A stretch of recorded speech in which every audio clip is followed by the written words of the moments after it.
इस वक्त की बड़ी खबर अभी सिवनी से आ रही है। शिक्षा जैसी अहम कार्य प्रणाली के प्रति जनप्रतिनिधि और न ही जिला प्रशासन चुस्त है, जिसके चलते अभिभावकों को चिंता व्याप्त है। अधिक जानकारी हेतु सिवनी से जिला ब्यूरो चीफ राजेश तिवारी जुड़ चुके हैं। जी राजेश जी, बताएं। जी राजवीर जी, जी। वर्तमान स्थिति में आलम यह है कि जहां एक और छात्रों से अव्वल आ रही, वही छात्र छात्राओं से पीछे हैं। उसका मुख्य कारण तो सर्वप्रथम बेरोजगारी है। कुछ अभिभावकों ने सोच रखा है कि अगर हम अपने बच्चे को ज्यादा पढ़ा भी लेंगे या क्वालिफाइड करा लेंगे तो उसका कोई औचित्य नहीं। कुछ शिक्षकों से मैंने सामान्य में बात की, अभिभावकों ने, तो उन्होंने बताया कि चाहे कांग्रेस शासन काल रहा हो और आज वर्तमान में भाजपा शासन काल है, अगर व्यक्ति शिक्षित भी हो जाए और क्वालिफाइड भी हो जाए तो उसे शासकीय नौकरी नहीं मिल पाती, क्योंकि आरक्षण जैसी मानसिकता और नियम जो 70 सालों से हम देशवासी और समूचे जिलेवासी और प्रदेशवासियों के ऊपर थोप दी गए हैं। ऐसे नियम, इन्हें नियम विरुद्ध तो नहीं कहेंगे। आदिवासियों के उत्थान, देश में विकास के लिए आप आदिवासियों को और आपके मतलब सूद जाति के लोगों को आप आधुनिक युग में जोड़ने की वर्तमान और पूर्व में रही सरकार ने की है।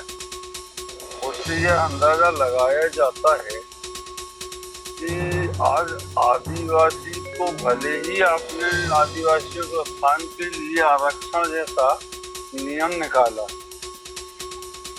लेकिन आज भी आरक्षण से जुड़े छात्र छात्राएं किसी अच्छी पोस्ट में पहुंच जाने के उपरांत भी ये हमारे सामान्य वर्ग के, चाहे पंडित हो या फिर पिछड़ा वर्ग का कोई छात्र हो,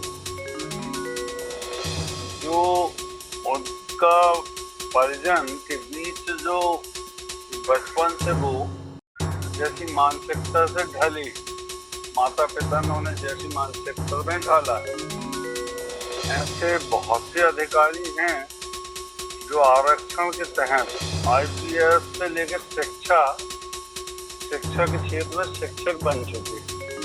यहाँ तक प्रचार भी कुछ शिक्षक हैं, किंतु उनकी कार्य प्रणाली और उनकी सोच एक विशाल या किसी कमल के फूल की तरह विकसित नहीं हो पाती। तो आज देश की राष्ट्रपति आपकी द्रौपदी मुर्मू जी के आदिवासी राष्ट्रपति मूलक की होने की वजह से भाजपा ने उन्हें देश का राष्ट्रपति बनाया है। अच्छी बात है, लेकिन क्या यह पॉसिबल है कि राष्ट्रपति श्रीमती द्रौपदी मुर्मू जी आरक्षण पर कोई विचार करेंगी कि भाई 70 साल कांग्रेस ने और लगभग 20-22 साल भाजपा ने भी आरक्षण जैसी नियम और आरक्षण जैसे छूट पर काम किया है। मेरे द्वारा अगर मैंने शोध किया है रात्रि में, तो वर्तमान की सरकार, भाजपा की सरकार ने और पूर्व में रही 70 साल की सरकार ने ये आरक्षण की आड़ में सिर्फ वोटों की राजनीति की है कि भाई ये आरक्षण अगर रहेगा तो आदिवासी या हरिजन प्रवृत्ति का व्यक्ति हमारे लिए वोट बैंक साबित होगा। इस प्रक्रिया के तहत आपने उच्च कोटि की शिक्षा प्राप्त की है, क्वालिफाइड सामान्य वर्ग का या पिछड़े वर्ग का व्यक्ति हो, उसे तो उस पोस्ट में रखना उचित नहीं समझा, लेकिन उस अपात्र ढंग से, जैसे मान के चलिए आपको 12th में या एनीवे बीए में या बीकॉम में या एलएलबी में आपको, या फिर अब बहुत सी शिक्षा है, अब आपको मैं बार बार कन्वेंस कराता हूँ, मैं बहुत कम पढ़ा लिखा हूँ, एमटेक और दुनिया एमबीबीएससी। तो ये जो आदिवासियों को आपने 40% या 42% भी अगर लाया है और आपने चिकित्सक बना दिया या जिला कलेक्टर बना दिया या जिला पुलिस अधीक्षक बना दिया, तो क्या इनकी सोच उस हमारे पंडित सामान्य प्रवृत्ति के व्यक्ति के बाबू से बढ़ के है? नहीं है।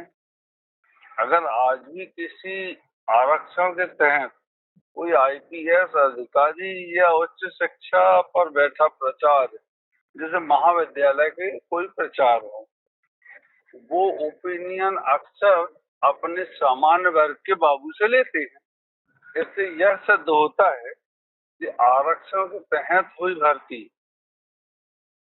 से जहां आपने कम अंक के व्यक्ति को किसी उच्च पद पर बैठा दिया, लेकिन उसकी मानसिकता उसी के परिवार पर जाकर टिकी है।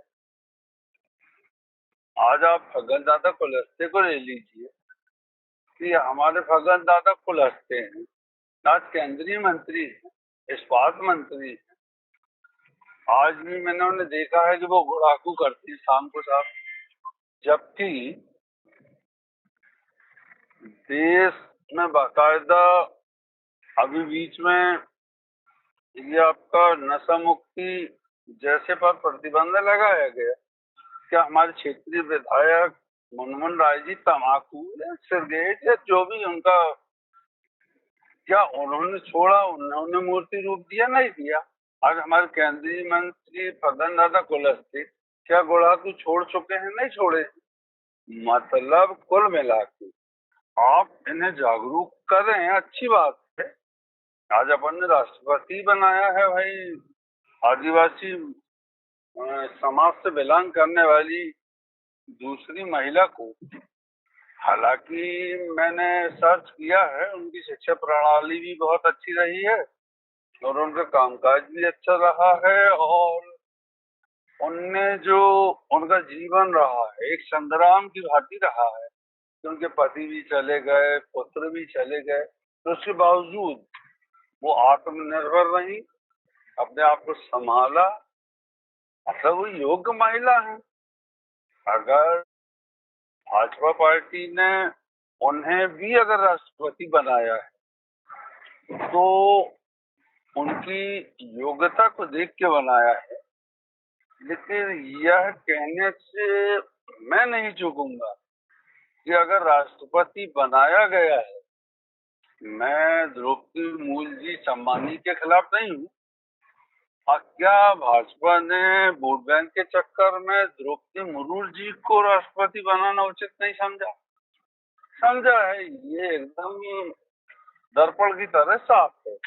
अगर आप उन्हें वोट बैंक की राजनीति के चक्कर में राष्ट्रपति नहीं बनाते और आज राष्ट्रपति आपने बनाया है, तो आप विचार करिए कि जब 70 साल और लगभग ये 75 भी अपन अमृत आजादी का उत्सव मना रहे हैं, तब शोध करें उनके साथ बीच के, जैसे कि सोशल मीडिया में चल रहा है कि द्रौपदी मुर्मू जी ने विधानसभा और लोकसभा में नॉनवेज हटवा दिया, तो क्यों न उनसे विचार किया जाए कि आरक्षण प्रक्रिया भी हटाई जाना चाहिए। मैं मानता हूँ कि आदिवासियों को उत्थान के लिए बात की है, क्या दिए आदिवासियों ने? गणतंत्र पार्टी बना ली है, तो कांग्रेस को मुंह भी खाना पड़ा, तो कभी बीजेपी के मुंह को खाना पड़ा।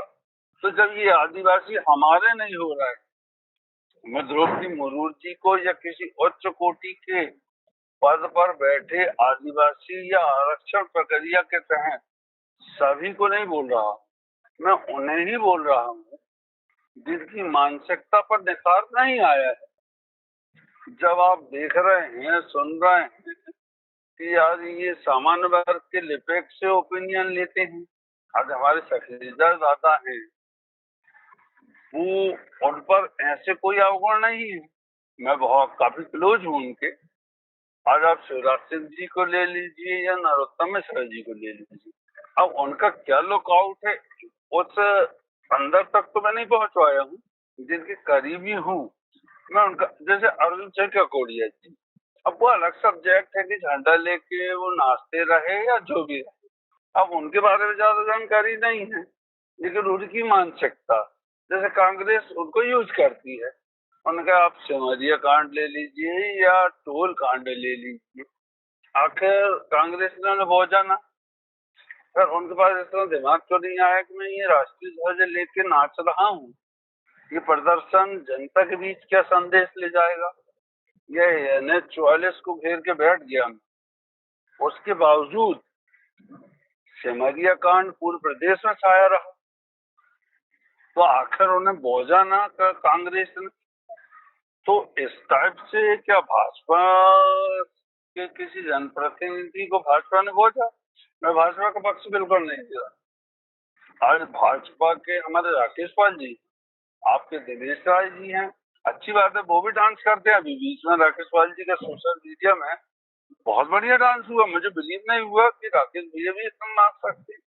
दिनेश भैया तो ऐसे कन्हैया है जो तो कहीं भी नाचन लगा, क्योंकि मेरे साथ रहे हैं, मैंने देखा है उन्हें डांस करते। लेकिन राकेश पाल जी का जो सोशल मीडिया में हुआ, तो मुझे लगा यार वाकई यार भैया भी नाच लेते हैं। अब आप रजनीश सिंह जी के पास आइए, रजनीश स्वर्गीय हरवंश सिंह ठाकुर जी, तो इनका जो आदिवासियों के साथ नाचना और रामायण मंजरी पढ़ना और ग्रामीणों के साथ बढ़िया तबला और वो मजीरा लेके गाना, तो ये कोई नई बात नहीं है।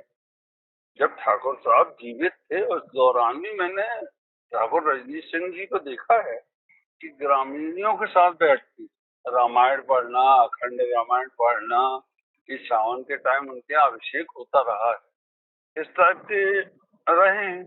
लेकिन आदिवासी समाज से बिलोंग करने वाले व्यक्तियों को अक्सर बोला गया, जैसे अल्पसंख्यक का ले लीजिए, आप राजेक अली को ले लीजिए, ये बात शफीक खान पे क्यों नहीं बैठती या पासा सोहेल खान पर?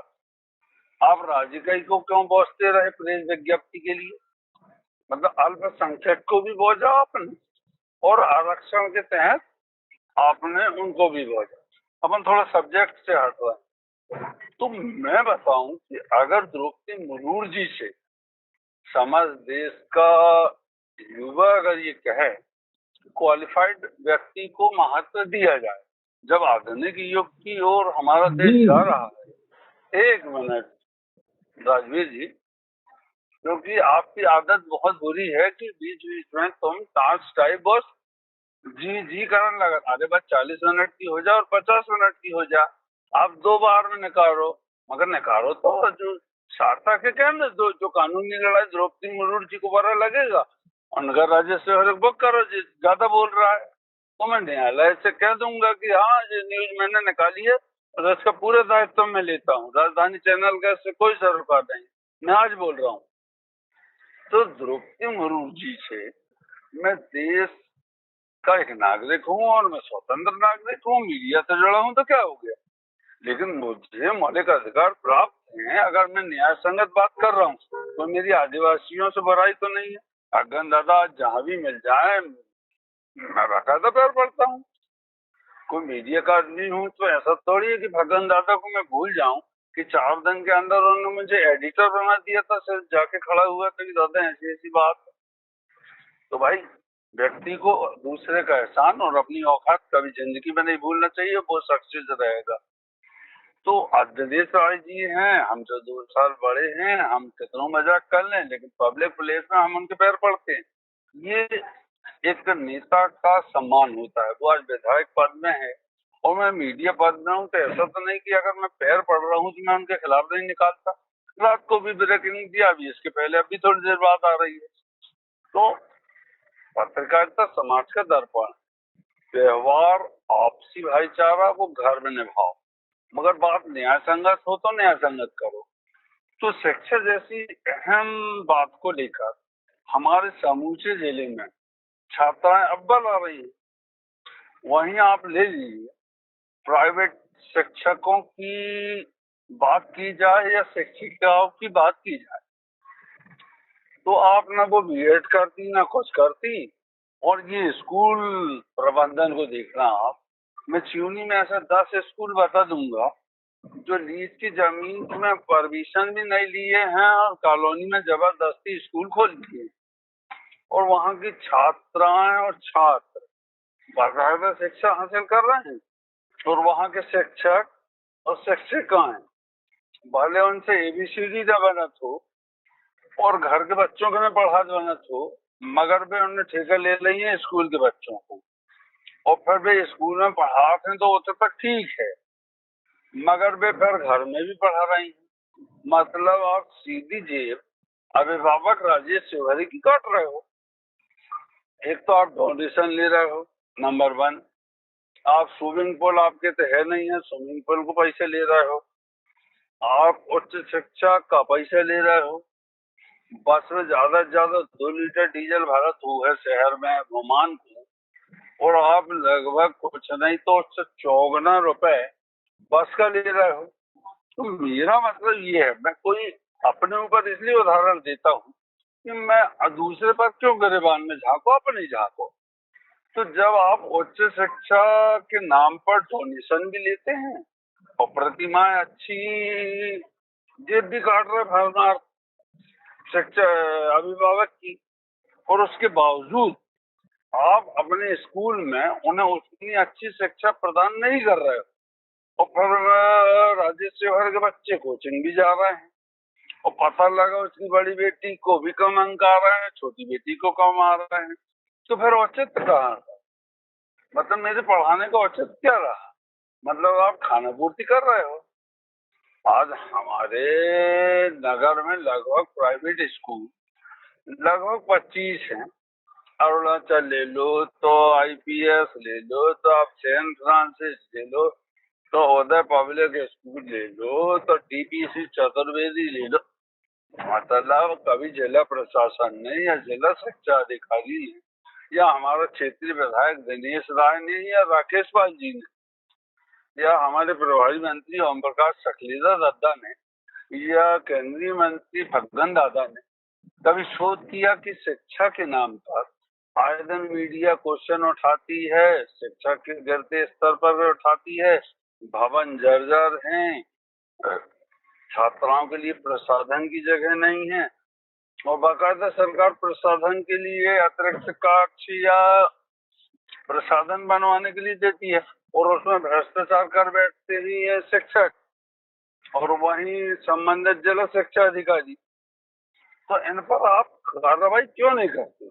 आप तो माइक लेके खड़े हो जाओगे और भाजपा की उपलब्धि गिनाओगे और कांग्रेसी नेता कांग्रेस की उपलब्धि गिनाओगे, लेकिन कभी आप बुनियादी सुविधाओं के प्रति बात करते हो नहीं करते। आपने मुंह लिया है बांट दे उनका जे है, और पंडित दीनदयाल की रसोई गैस चल रही है, रसोई पर चल रहा भोजन चल रहा है, दिनेश भाई जी का स्वागत हो रहा है, राकेश पाल जी का स्वागत हो, और योगेंद्र बाबा का स्वागत हो रहा हो, अर्जुन ककोड़िया जी का स्वागत हो रहा है। तो जिस स्वागत करने वाले कभी उनसे जाके पहुंचे पूछें कि साहब हमारे जिले में ऐसा वातावरण निर्मित है कि ये शिक्षा विभाग के नुमाइंदे हमारा जिला प्रशासन कोई सरोकार शिक्षा से रखता है, उन्हें जिला शिक्षा अधिकारी रखता है, और ये आप शासकीय मैडमों को ले लो। मतलब आप ठंड के दिनों में जिस स्वेटर बनाते रहे जाके ऑफिस में स्कूल में, अब उनके दे रही होमवर्क कछु भी उन्हें मारा नहीं पड़े हमारे घर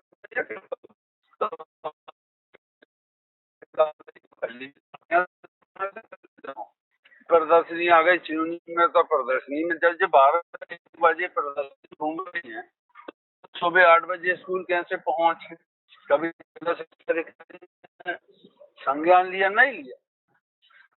मैं आपको बता दूं राजवीर जी, ये एक एप्लीकेशन इनकी परमानेंट रखी रहती स्कूल में, चाहे शिक्षकों की रहे या शिक्षिकाओं, बस बात है, और साइन ऑलरेडी रहे थे। कोई निरीक्षण के पहुंचो, सर जी मैडम छुट्टी में है, आज जी है और वो है। अरे जी राजेश जी, एक मिनट, काम है, दुनिया की चीज है, आप छुट्टी ले जाइए।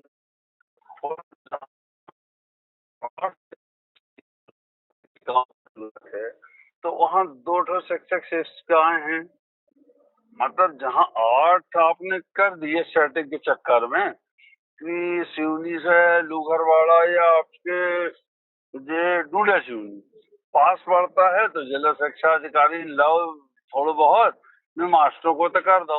अब गोपालगंज से थोड़ा अंदर घुस जाओ तो वो तो पता लगो कि 6 शिक्षक की जरूरत है, तो 2 शिक्षक लोगों को एक ही भवन में बच्चों को बैठ के पढ़वा रहे हैं। तो कुल मिला के मेरा आशा ये है कि द्रौपदी मुर्मू जी से देश का नरेंद्र मोदी जी और अमित शाह जी और शिक्षा मंत्री इस पर शोध करें और विचार करें कि आरक्षण जैसी प्रक्रिया कि नहीं भाई, बहुत गरीबी आदमी से पता है निकाली जाए कि ये बहुत ही मजदूरी करते थे, पता लगो कि अच्छे 50-60 एकड़ जमीन का आदिवासी का लड़का बी आरक्षण के तहत आता है, तो ये आरक्षण रहने दो। मैं इसके खिलाफ नहीं हूँ, या द्रौपदी मुर्मू जी के खिलाफ मैं चाहता हूँ है, अगर ने 50% लिया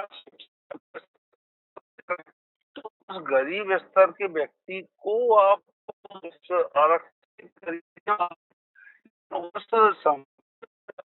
आरक्षण के तहत उस व्यक्ति को ऐसी कोई शासकीय सुविधा मुहैया न कराएं वोट बैंक के चक्कर में। देश में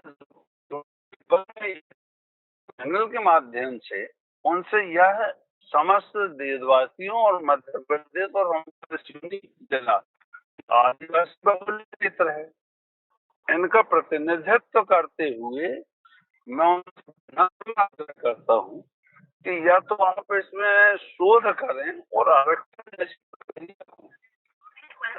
ऐसे मैं कह रहा हूँ, और भी आप अच्छे ढंग से कर सकती हैं। आप बन गए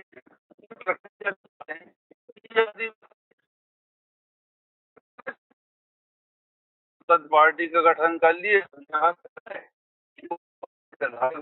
सांसद बन गए जी तो प्रतिजन देख रहे हैं। जी जी राजेश जी, तमाम जानकारी साझा करने के लिए बहुत बहुत धन्यवाद। धन्यवाद सर।